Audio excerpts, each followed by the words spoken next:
ഏവർക്കും ഹൃദ്യമായ സ്വാഗതം. എൻ്റെ ചാനൽ ആദ്യമായാണ് കാണുന്നതെങ്കിൽ സബ്സ്ക്രൈബ് ചെയ്യാൻ മറക്കരുത്. ഈ അറിവുകൾ മറ്റുള്ളവരിലേക്ക് എത്തിക്കാൻ ഷെയർ ചെയ്യുക. ജീവിതത്തിൻ്റെ ദൈർഘ്യം എത്രയാണെന്ന് നമുക്കാർക്കും അറിയില്ല. നമ്മൾ ജീവിക്കേണ്ടത് നമ്മുടെ ആഗ്രഹങ്ങൾക്കും സ്വപ്നങ്ങൾക്കും പ്രതീക്ഷകൾക്കുമൊപ്പമാണ്. അവിടെ മറ്റുള്ളവർ എന്തു പറയുമെന്ന് ചിന്തിച്ച് നിൽക്കുകയല്ല വേണ്ടത്. നമുക്ക് ശരിയെന്ന് തോന്നുന്നവ ചെയ്യുക തന്നെ വേണം. ചുറ്റുമുള്ളവരുടെ ചിന്തകൾക്കും അഭിപ്രായങ്ങൾക്കും പ്രാധാന്യം കൊടുക്കാതെ സ്വയം നമ്മുടെ സ്വപ്നങ്ങൾക്കൊത്ത് ജീവിതത്തെ സഫലീകരിക്കുവാൻ ശ്രമിക്കുകയാണ് വേണ്ടത്. അങ്ങനെ വന്നാൽ ഇന്ന് നമ്മെ വിമർശിച്ചവർ നാളെ നമുക്ക് മുന്നിൽ അനുമോദനങ്ങളുമായി എത്തുന്നതായിട്ട് കാണാം. നമുക്കതിന് ഉറച്ചതായ ഒരു ലക്ഷ്യമുണ്ടാകണം. ആ ലക്ഷ്യം നേടിയെടുക്കുവാനുള്ള വല്ലാത്തൊരു ആഗ്രഹവും ഉണ്ടാകണം.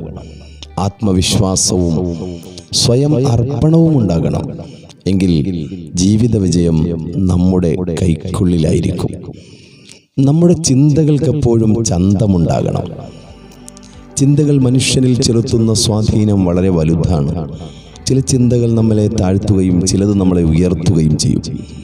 പവിത്രമായ വിസ്മയകരമായ നമ്മുടെ ജീവിതത്തിൽ നാം പലപ്പോഴും ചിന്തകളുടെ ചിതയിൽ വെന്തെരിയാറുണ്ട്.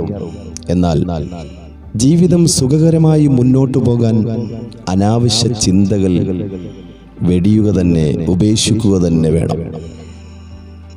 ചിന്തകളെ നിയന്ത്രിക്കാൻ നമുക്ക് കഴിയണം. മനസ്സിൽ ശുഭകരമായ ചിന്തകൾ ഉണ്ടാകണം. അത്തരം ചിന്തകൾ നമ്മുടെ ലക്ഷ്യസ്ഥാനത്തേക്കുള്ള വലിയ പാതയാണ് നമുക്കൊരുക്കുന്നത്. ചിന്തകൾ ശുഭകരമാകുമ്പോൾ പുതിയ പ്രതീക്ഷകൾ നമ്മുടെ ഓരോ ചലനങ്ങളിലും പ്രകടമാകും. ചിന്തകളിൽ ചിലതിനോട് അതിജീവിച്ചും മറ്റു ചിലതിനോട് പൊരുത്തപ്പെട്ടും ജീവിക്കാൻ പഠിക്കണം.